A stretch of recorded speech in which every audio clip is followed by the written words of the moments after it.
Assalamualaikum. Bertemu kembali dengan saya Cipta Hening, pengasuh Majelis Dzikir dan Tasawuf Sirul Asro Surabaya. Saya selalu berharap dan selalu berdoa semoga setiap pertemuan kita selalu membawa peningkatan kualitas kehidupan kita fitini, fidunia, wal akhirah, serta membawa peningkatan kualitas untuk spiritual kita, sehingga kita mampu lebih bermanfaat untuk diri kita sendiri, untuk keluarga kita, dan untuk mengabdi kepada orang-orang di sekitar kita dengan memberikan persembahan, memberikan pengabdian yang terbaik.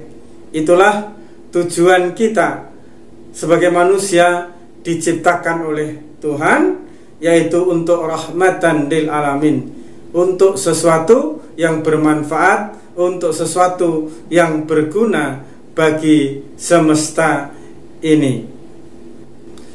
Banyak sekali sahabatku meditasi kuantum yang bertanya tentang bagaimana agar doa kita, agar pengharapan kita itu dikabulkan oleh Tuhan. Mungkin juga hal ini yang sedang dialami oleh para sahabatku semua dimanapun berada, tentang sebuah pengharapan, tentang sebuah doa yang selama ini dimunajatkan kepada Allah Subhanahu wa Ta'ala, yang selama ini dimunajatkan kepada Tuhan. Namun harapan dan doa itu belum terwujud, belum bisa nyata di dalam kehidupan kita. Meskipun kita telah melakukan banyak ritual, banyak syarat-syarat yang telah kita penuhi, dengan tawasul terlebih dahulu, dengan meminta ridho kepada kedua orang tua kita, dengan membaca al-waqiyah, dengan membaca istighfar, syahadat, dan sholawat dulu sebelum berdoa, atau jenis-jenis ritual yang lainnya yang telah kita lakukan dan yang telah kita sempurnakan. Namun yang menjadi persoalannya adalah bagaimana dan apa yang terjadi sehingga doa-doa kita itu belum terkabulkan oleh Allah Subhanahu wa Ta'ala. Sahabatku semua, meditasi kuantum dimanapun berada, di dalam agama Islam dan oleh leluhur kita, oleh kedua orang tua kita, kita diajarkan di dalam melakukan segala sesuatu, di mana di saat kita sebelum melakukan segala sesuatu itu selalu diajarkan untuk membaca Bismillahirrahmanirrahim. Bismillah dengan menyebut nama Allah, Ar-Rahman, Ar-Rahim, Maha Pengasih serta Maha Penyayang. Bismillahirrahmanirrahim itu terdapat rahasia. Rahasia itu di dalamnya terdapat hak Allah dan hak Muhammad. Hak Muhammad di sini adalah hak daripada Nur Muhammad. Bismillah di situ ada hak Allah. Ar-Rahman Ar-Rahim di situ ada hak Nur Muhammad. Bismillah itu hak Allah, Ar-Rahman Ar-Rahim itu hak Muhammad. Jadi Bismillahirrahmanirrahim sesungguhnya mengajarkan kepada diri kita, apabila kita melakukan segala sesuatu aktivitas yang kita lakukan, makan, bekerja,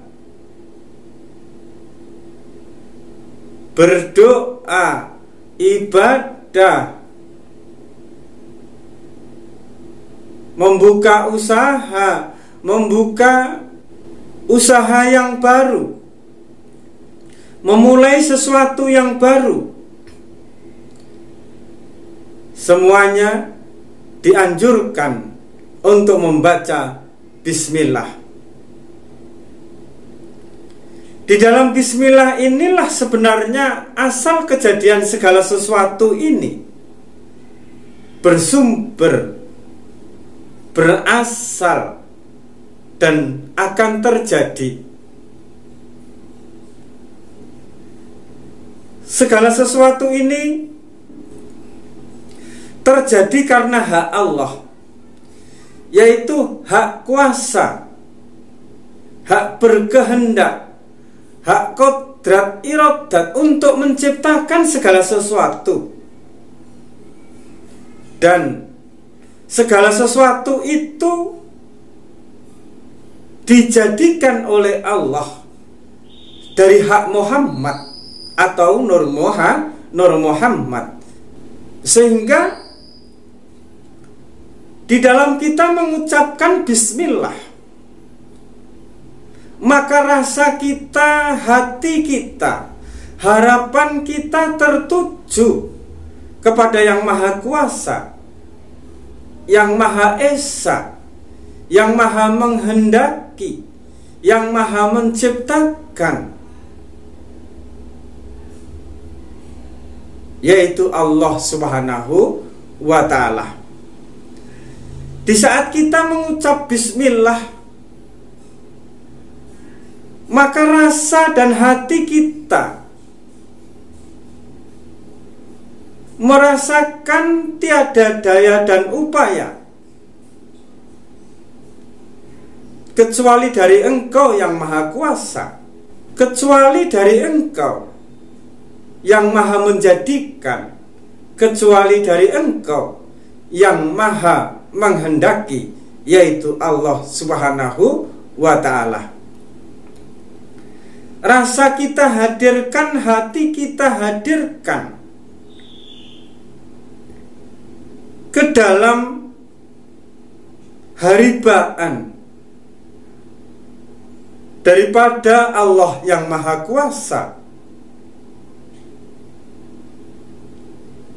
daripada Allah Yang Maha Menjadikan, Yang Maha Menghendaki. Lalu Ar-Rahmanir Rahim, hati kita, rasa kita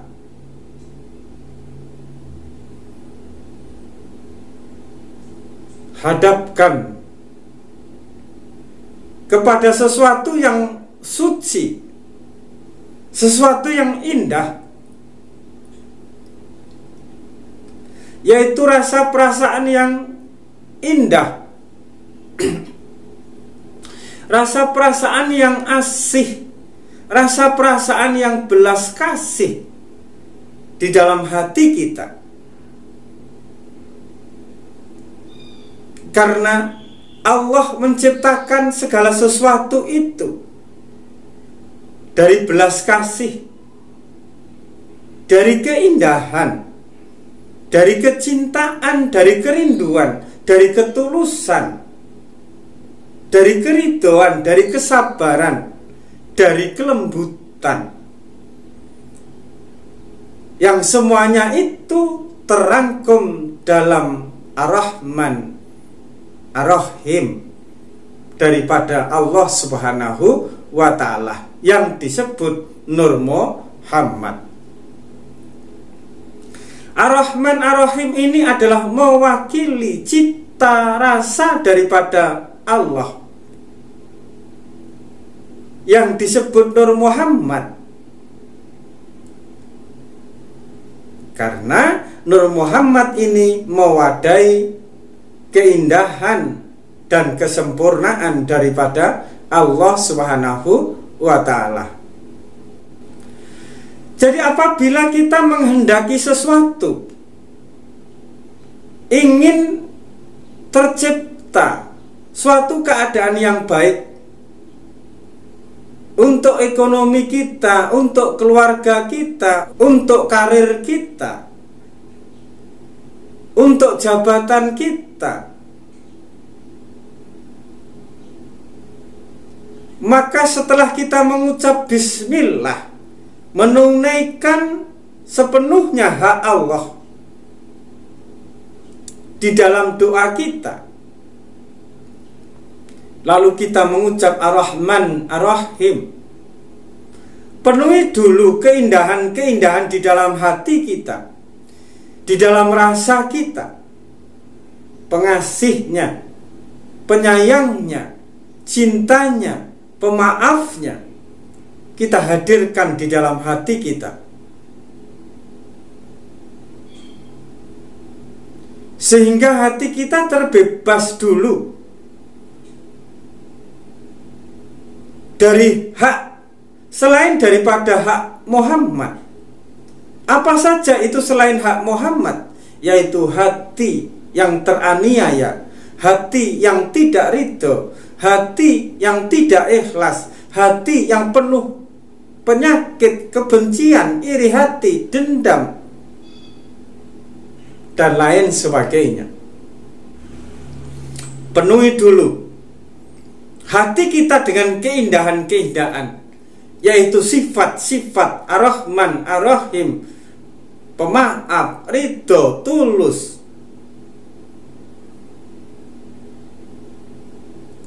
Di dalam menyebut Ar-Rahmanir-Rahim, maka dengan demikian, maka Allah mempunyai alasan untuk mengabulkan doa kita,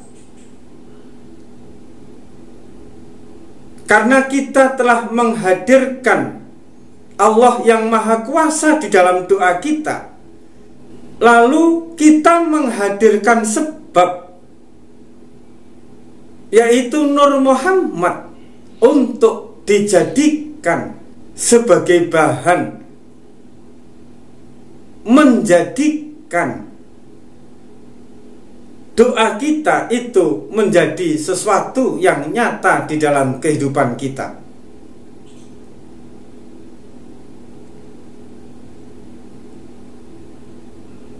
Jadi inilah makna daripada Bismillahirrahmanirrahim, yaitu nyatanya hak Allah dan nyatanya hak Muhammad di dalam segala sesuatu yang kita lakukan, di dalam segala sesuatu yang bersifat baru yang mau kita hadirkan di dalam kehidupan kita, termasuk di dalamnya adalah doa dan harapan kita. Maka orang-orang terdahulu, nenek moyang kita, leluhur kita itu doanya tidak panjang-panjang, tetapi ampuh, tetapi mudah terkabul. Kenapa? Apa rahasianya? Rahasianya adalah beliau mengetahui hak Muhammad dan hak Allah di dalam doanya. Karena tidak aku ciptakan segala sesuatu ini kalau bukan karena engkau Muhammad. Itu adalah hadis qudsi. Jadi jelas, apabila di dalam diri kita tidak terpenuhi hak Allah, maka tidak ada daya dan upaya apapun yang mampu mengabulkan, menjadikan, menciptakan doa kita itu menjadi nyata. Dan apabila kita tidak menghadirkan